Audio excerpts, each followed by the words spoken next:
કમોસમી વરસાદ, પૂર, વાવાઝોડું, કુદરત એ સમગ્ર વર્ષ દરમિયાન ગુજરાત અને આપણા કિસાન ઉપર રૂઠી હોય એ પ્રકારે વર્ષ દરમિયાન તમે મેં જોયું છે. એવા વખતે રાજ્યની સરકારે ખૂબ સંવેદનાથી પેકેજ આપ્યું. લગભગ 11,000 કરોડનું પેકેજ, 10,000 કમોસમી અને ઉત્તર ગુજરાત વાવ-થરાદ સહિત 1,100 કરોડ, 11,000થી પણ વધારેનું પેકેજ, કરોડનું પેકેજ એ સૌપ્રથમવાર દેશમાં ગુજરાતમાં અપાણું છે, ખેડૂતો માટે અપાણું છે. એવા વખતે એક ચર્ચા હતી રવિ પાકનું શું થશે, ખેડૂત કેવી રીતે રવિ પાકમાં એ વાવેતર કરી શકશે, આર્થિક એની પરિસ્થિતિ કેવી થશે. મને આનંદ છે કે રાજ્યની ભૂપેન્દ્રભાઈની સરકારે મારા કૃષિ વિભાગે, હું કૃષિ વિભાગના અધિકારીઓને પણ અભિનંદન આપું છું કે જે પ્રકારે પેકેજ આપ્યું જેના કારણે નાની મોટી રકમ એમને મળી. ખરીદી 15,000 કરોડની શરૂ કરી, સીધા ખાતામાં પૈસા આપ્યા. આ ઐતિહાસિક નિર્ણય પણ પહેલી વખત આપ સૌના માધ્યમ દ્વારા હું કહું છું, ભૂતકાળમાં ક્યારેય કોઈ દેશમાં કોઈ રાજ્યમાં થયો હોય એ પ્રકારે ખરીદીને એના ખાતામાં પૈસા, એમના કારણે મને જણાવતા આનંદ થાય છે. ગયા વર્ષ કરતાં 72,450 મેટ્રિક ટન ડીએપી વધારે સપ્લાય કરવામાં આવ્યું છે. આપ સૌ જાણો છો કે ડીએપી એ પ્રાથમિક, જ્યારે બીજ રોપીએ છીએ ત્યારે એ પ્રાથમિક ખાતરની જરૂરિયાત છે. એ પછી યુરિયા, એ પછી અલગ અલગ પ્રકારના જે ખાતરો છે એનો ઉપયોગ એ ખેડૂતો કરતા હોય છે. એટલે એનો અર્થ એ થાય છે કે રવિ પાકનું સિઝનનું વાવેતર એ રાજ્યમાં મોટા પાયે ખેડૂત કરી શક્યા છે. એક ચર્ચા એવી હતી કે શું કરશે, એના બદલે આનંદ છે કે ખેડૂતને બેઠો કરવા માટે રાજ્યની સરકારે એમની બાજુમાં રહી અને એમના કારણે ઓડી મોટી ફળશ્રુતિ મળી છે. એટલું જ નહીં, આગામી 15 દિવસનું મારા વિભાગે પ્લાનિંગ કર્યું છે મુખ્યમંત્રીશ્રીની સૂચનાથી. 1,41,875 મેટ્રિક ટન યુરિયા એ સપ્લાય કરવાનું પ્લાનિંગ થઈ ચૂક્યું છે. એટલે કુલ મળીને લગભગ 2.25 લાખ મેટ્રિક ટન વધારે યુરિયા એ ગુજરાતમાં આ વખતે ગયા વર્ષની સરખામણીમાં આપણે આપ્યું છે, આપી રહ્યા છીએ. એટલે રવિ સિઝન એ ખૂબ સારી આપણી જવાની છે. ખેડૂતોને એમાંથી નાની મોટી એની મહેનતની કમાણી પણ થશે. ઈશ્વરને આપણે પ્રાર્થના કરીએ કે બરાબર રીતે ઈશ્વર પણ એમાં આપણને આશીર્વાદ આપે. હું થોડા આંકડા પણ મૂકું છું. રવિ સિઝનમાં 37.52 લાખ હેક્ટર વિસ્તારમાં વાવેતર થયું છે, જે ગત વર્ષ કરતાં 37,000 હેક્ટર વધારે છે.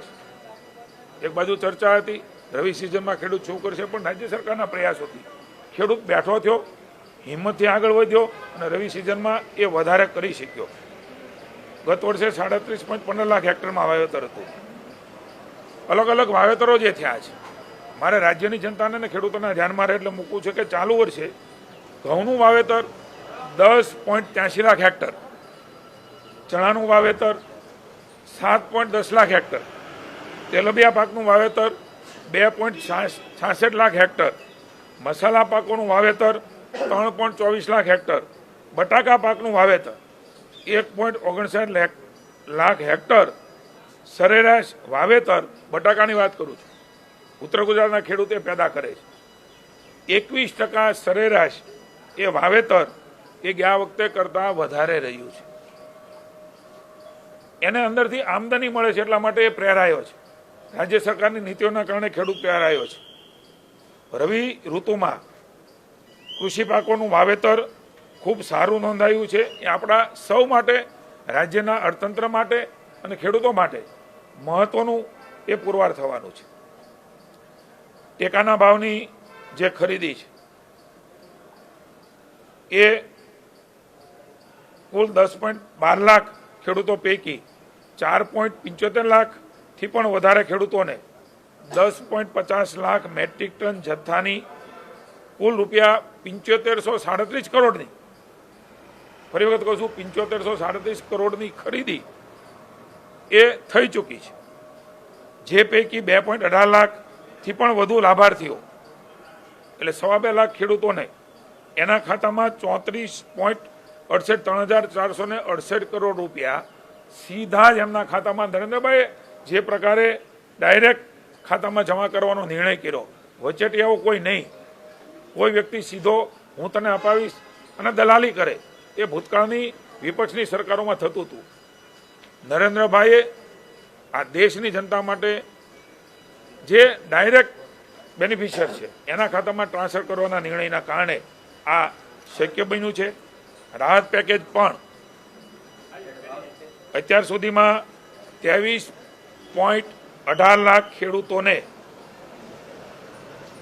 ઓનલાઈન 6890 કરોડ રૂપિયાના બિલો એ તૈયાર થઈ ગયા છે. એનો અર્થ એવો થાય છે કે 24-48 કલાકની અંદર 6890 કરોડ રૂપિયા એ સીધા ખેડૂતના ખાતામાં સૌથી મોટું કૃષિ રાહત પેકેજ, ઐતિહાસિક પેકેજ અને ખૂબ ઝડપથી આપવાનું પણ નિર્ણય એ થયો. એનો સીધો બેનિફિટ એ ખેડૂતોને થવાનો છે. 17.92 લાખ ખેડૂતોને આજ દિન સુધીમાં 5330 કરોડથી વધુની સહાય ડાયરેક્ટ એમના ખાતામાં જમા થઈ ચૂકી છે. બીજો પણ મંત્રીમંડળે નિર્ણય કર્યો છે. માનનીય ભૂપેન્દ્રભાઈ અને હર્ષભાઈના માર્ગદર્શન નીચે મારા વિભાગે ભારત સરકાર દ્વારા MSP પ્રાઇસથી અલગ અલગ ખરીદીઓ ખેડૂતોની જણસ એ ખરીદી થઈ રહી છે. ચણા, તુવેરો એ હવે પાકવાની છે ત્યારે 8000 પ્રતિ ક્વિન્ટલ એ ભાવ ભારત સરકારે જાહેર કર્યો છે. ખેડૂતને સપોર્ટ મળે એટલે સપોર્ટ પ્રાઇસ એ કેન્દ્ર સરકારમાંની નરેન્દ્રભાઈના માર્ગદર્શન નીચે આ વ્યવસ્થાઓ બની છે, જે પહેલી વખત છે. MSP પ્રાઇસથી ખરીદીઓ થવાનો એનો લાભ એ ખેડૂતોને મળી રહ્યો છે. એટલે નરેન્દ્રભાઈ આવ્યા પછી આ પ્રકારની ખરીદી શરૂ થઈ છે. એનો ભાવ પણ મેં આપને જણાવ્યો. કેન્દ્ર સરકારની સૂચના મુજબ મને કહેતા આનંદ છે કે 100% જથ્થો એ તુવેરનો ખરીદવાનો નિર્ણય એ કેન્દ્ર સરકાર નરેન્દ્રભાઈના માર્ગદર્શન નીચે રાજ્યની ભૂપેન્દ્રભાઈ અને હર્ષભાઈની સરકાર દ્વારા લેવાયો છે.